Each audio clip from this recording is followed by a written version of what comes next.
गुरवे गौरचंद्राय राधिकायै तदालये कृष्णाय कृष्णभक्ताय तद्भक्ताय नमो नमः।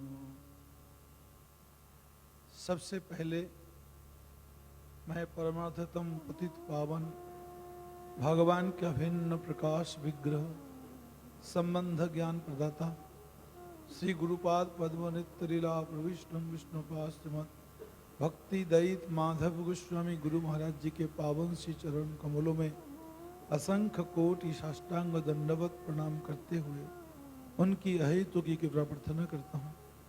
कलियुग पावन अवतार भगवान चैतन्य महाप्रभु श्रीमद नित्यानंद प्रभु जययुक्त हूँ। वृंदावन बिहारी श्री राधा गोविंद जी महाराज जययुक्त हूँ। समुपस्थित परम पूजनीय हृदय यति वैष्णव मंडली श्रीपाद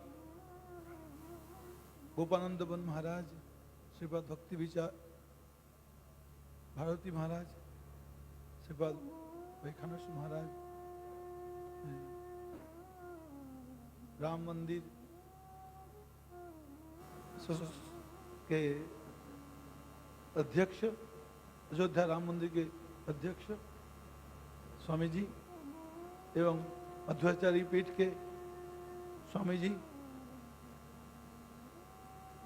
श्रीपाद सिद्धार्थ महाराज, श्रीपाद सिद्धांति महाराज, अन्य समस्त यति वैष्णव मंडली सभी के चरणों में कोटि कोटि दंडवत प्रणाम कर सबकी कृपा प्रार्थना करता हूँ। समागत भक्त मंडली, मातृमंडली सभी को मैं यथायोग्य अभिवादन कर सबकी कृपा प्रार्थना करता हूँ। आज मेरे अभिन्न गुरुपाद पद्म, मेरे गुरु महाराज जी के ज्येष्ठ गुरु भाई नित्य लीला प्रविष्ट विष्णुपास में भक्ति प्रमोद पुरी गोस्वामी महाराज जी के शुभ आविर्भाव 125वीं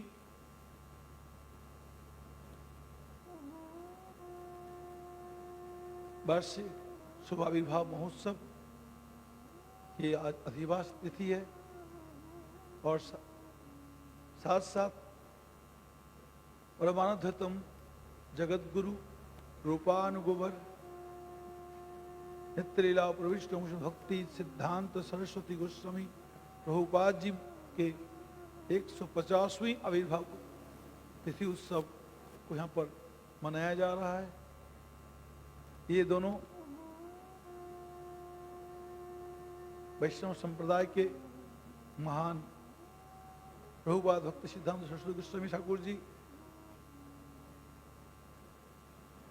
परमाचार्य उन्हीं के कृपा पत्र भक्ति प्रमोद पुरी गोस्वामी महाराज जी। तो इन वैष्णवाचार्यों के तिथि पालन करने का हमें सौभाग्य मिला है।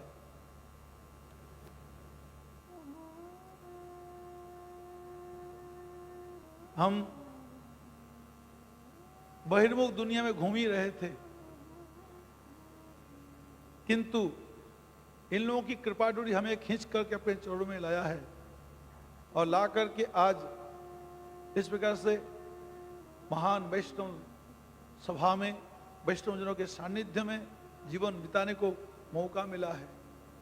नहीं तो कितने कितने पापाचार, दुराचार, भ्रष्टाचार करते बहिर्मुख बन करके पशु पक्षी की तरह जीवन गंवाते, किंतु इन दयानिधि कृपानिधि गुरु ने हम लोगों को कृपा करके ऐसे संसार समुद्र में बहते हुए दुराचार में डूबे हुए हमको निकाल करके अपने चरणों में लाया है। तो इन गुरुओं के चरणों में हम कोटि कोटि जन्मों तक इनके हम कर्जा चुकाने की कोशिश करें तो ना चुका सके। और सबसे बड़ी बात है, इन वैष्णवाचार्यों ने हमें दिया क्या चीज है, उसके लिए एक श्लोक में हमें मिलता है। नाम श्रेष्ठम मनुमपि सची पुत्र मत्र स्वरूपम रूपम तस्या गजमुरुपुरी माथुरीम गोष्ठवाटिम राधा कुंडन गिरिवर महो राधिका माधवासां प्राप्त जस्य प्रथित कृपया श्री गुरुं तं नतोस्मि। ये गौड़ीय संप्रदाय वैष्णव आचार्यों का अवदान है, डिलीवरी है। क्या है?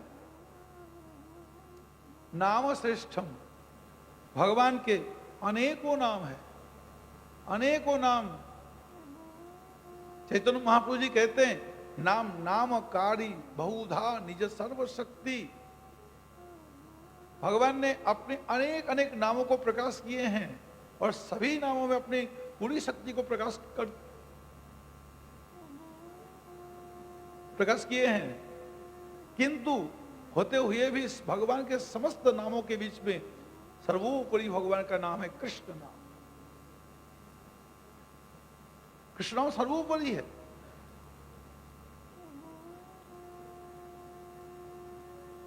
वो भगवान कृष्ण के नाम आज हम उसका अनुशीलन करने की, उसके हम साधना करने की, उसके हम जप कीर्तन करने की हमें सौभाग्य मिला है। नाम श्रेष्ठं मनुमपि, और कृष्ण मंत्र, वो भी मंत्र राज है, अष्टादशाक्षर कृष्ण मंत्र, मंत्र राज, उसे जप करने का हमें सौभाग्य मिला है। सचिपुत्रम, और चैतन्य महाप्रभु को हम आज मानने को हमें मौका मिला है। हम अगर इन गौड़ीय वैष्णव आचार्यों के चरणों में ना आते तो चैतन्य महाप्रभु के बारे में जानकारी ना मिलती, ये कौन है कौन नहीं है। हम कहीं आज चैतन्य महाप्रभु के बारे में भागवत में कहते हैं, भागवत में तीन स्कंधों में चैतन्य का वर्णन हुआ है। 7वें स्कंध में प्रहलाद जी महाराज जी कहते, छन्नक कलौ जदभवस्त जुगोत सत्वम। हे नरसिंह भगवान, प्रहलाद महाराज जी कहते, हे नरसिंह भगवान, आप कलियुग में अपने छुप करके भक्त वेश में भक्त भाव लेके अवतीर्ण होते हो, इसलिए आपका जो है त्रियुग, इसलिए आपका नाम है। एक्चुअल भगवान सभी युग में अवतीर्ण होते हैं अपने कार्य समाधान के लिए। यदा यदा ही धर्मस्य ग्लानिर्भवति भारत अभ्युत्थानम अधर्मस्य तदात्मानं सृजाम्यहम्। जगद्गुरु श्री विश्वनाथ चक्रवर्ती जी कहते, यदा यदा ही धर्मस्य ग्लानिर्भवति भारत अभ्युत्थानम अधर्मस्य, अधर्म के उत्थान होने पर भगवान का अवतार होता है। तो कलियुग में भगवान चैतन्य के महाप्रभु के रूप में अवतार लिए हैं, में संदेह क्या है? प्रहलाद महाराज जी कह ही रहे हैं, अब छुप करके भक्त भाव लेकर के अपने शंख चक्र गदा पद्म छुपा करके और धनुष बाण छुपा करके, बंसी छुपा करके, हरि नाम का हथियार लेकर के जगत में अवतीर्ण होते हो। 11वें स्कंध में बोला है, कृष्ण वर्णम तुषा कृष्णम संगोपांगास्त्र पार्षदम यज्ञ संकीर्तन प्रायी जयंती ही सुमेधस। कृष्ण कीर्तन करते हैं, कृष्ण वर्णम, कृष्णम वर्णयति कृष्ण वर्ण, तुषा कृष्णम, और शरीर उनका अकृष्ण वर्ण है, अकृष्णम तुषा अकृष्णम यदि तुषा कृष्णम, अर्थात गौरवर्ण के, और सांगो पांगास्त्र पार्षदम, अपने प्रियजन, अपने सेवक जन, अपने पार्षद परिकर सबको लेकर के हरि नाम का हथियार लेकर के भगवान कलयुग में अवतीर्ण होते हैं। और युग में तो शंख चक्र गदा पद्म का प्रयोग किया, कहीं धनुष बाण का प्रयोग किया, कहीं भगवान ने अपने तलवार का प्रयोग किया, नंदक नाम के तलवार का प्रयोग किया है।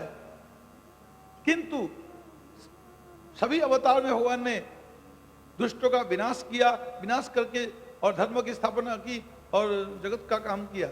लेकिन किसी अवतार में भगवान ने अपनी भक्ति बांटी नहीं, अपनी भक्ति को भगवान चैतन्य महाप्रभु ने बांटी है। इसलिए चैतन्य महाप्रभु जी भगवान के अवतार में सर्वोपरि अवतार कहने में कोई दोष नहीं है, क्योंकि प्रेम अवतार है, प्रेम पुरुषोत्तम है। तो भागवत में 10वें स्कंध में गर्गाचार्य जी नामकरण करते समय भी कहते हैं, क्या बोलते हैं? आसन वर्णास्त्यो यस्य गृह्णतो अनुजुगम तनु शुक्ल रक्तस तथा पीत। पीत शब्द का उल्लेख किया है। कलियुग में पीत वर्ण में भगवान का कोई अवतार नहीं है, ना कल्कि है ना बुद्ध है, ये दोनों सामले हैं। चैतन्य महाप्रभु पीत वर्ण के हैं। और चैतन्य का वर्णन भागवत में नाम तो नहीं दिया, तीनों स्कंद में वर्णन किया, लेकिन आगे महाराज पद्म पुराण में, नरसिंह पुराण में, भविष्य पुराण में तो भरमान वर्णन किया है। ऊर्धामनाय तंत्र में, कात्यायन संहिता में चैतन्यों का नाम गौरहरि रखा गया है। गौरी श्री राधिका देवी हरि कृष्ण प्रकृति तो एकत्वच्च तयो साक्षात गौरहरि इति विदु।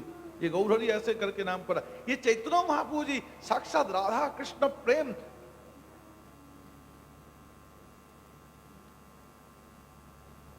दोनों मिल करके एक रूप होकर के जगत में अवतार लिया। और किस लिए अवतार लिया? गोपियों का कर्जा चुकाने के लिए, और भक्तों का जो राधा रानी गोपियों का जो भाव है, भगवान कृष्ण को प्यार कर जो कौन सा आनंद अनुभव करती है, उसको आस्वादन करने के लिए, कर्जा चुकाने के लिए, और गोपियों के भक्ति का प्रचार करने के लिए भगवान का चैतन्य महाप्रभु अवतार लिया है। जिसे चैतन्य महाप्रभु के बारे में इतना प्रेममय अवतार, इतना कृपामय अवतार हमें गौड़ीय वैष्णवाचार्यों से जानकारी मिली है। साथ साथ हमें रूप गोस्वामी, सनातन गोस्वामी, स्वरूप दामोदर जी का जानकारी मिला है। हमें वृंदावनी उपासना पद्धति के बारे में सुनने को मिला है, नहीं तो सुनने को नहीं मिलता।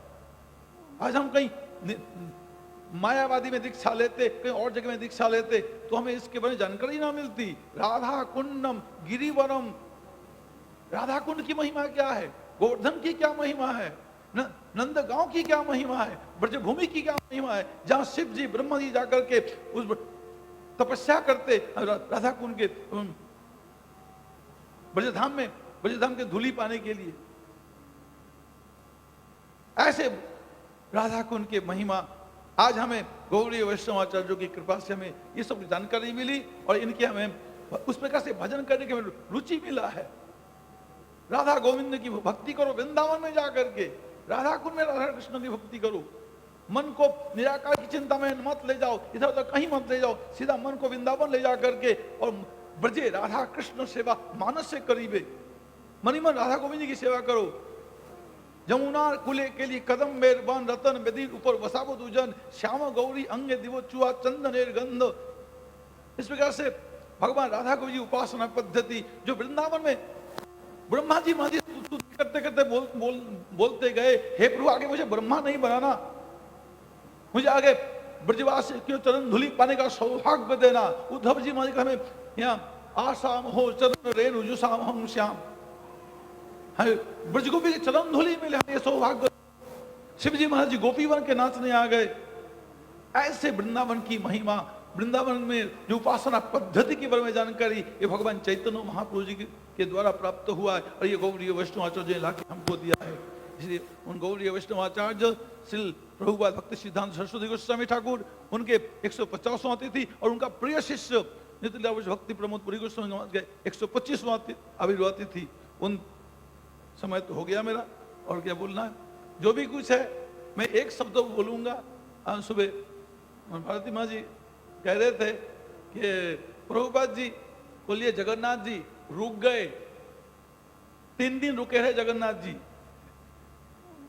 किंतु भगवान के लिए भक्त अपेक्षा करता है। सबरी ने अपेक्षा किया, सुतीक्ष ने अपेक्षा किया, ध्रुव जी ने साधना किया, प्रहलाद जी ने साधना किया, भगवान मिला, और प्रभुपाद जी कुछ नहीं किया। 5 महीने का बच्चा, और उनके जगन्नाथ जी 3 दिन खड़े इंतजार कर रहे हैं। कितनी बड़ी बात है। और एक बात है, देखो भाई हम किसी से मिलने जाते, किसी से तुरंत दरवाजा खटखटाएंगे और आवाज करेंगे, नहीं खुलेगा, दोबारा खटखटाएंगे तब भी नहीं खुलेगा, तिबरा खटखटाएंगे तब भी नहीं खुलेगा, भाग जाएंगे। हम 5 मिनट तक रुक सकते हैं, 10 मिनट रुक सकते हैं, कि ज्यादा 10 घंटा नहीं रुकूंगा। लेकिन कोई इंटीमेट क्लोज पर्सन हो, अति प्रिय हो, जैसे माँ है, बाप है, कोई बहुत ज्यादा प्रिय है, उनके हम 10 घंटे भी रुक सकते हैं। तो प्रभुपाद जी जगन्नाथ जी का कितना प्यारा है उससे ये अंदाजा लगता है। प्रभुपाद जी जगन्नाथ जी 3 दिन खड़े रहे। इसलिए ऐसे प्रभुपाद जगत गुरु और हितकले पुरुषोत्तमात, इस पुरुषोत्तम में वो प्रकट होकर के पूरे विश्व में सनातन धर्म हरि भक्ति को, कृष्ण भक्ति को पूरे विश्व में प्रचार किया। ये पद्म पुराण के वचन सार्थक है। मैं इन्हीं शब्दों से अपनी वाणी विश्राम देता हूँ। वांछा कृपा सिंधु पतितानां पावनेभ्यो वैष्णवेभ्यो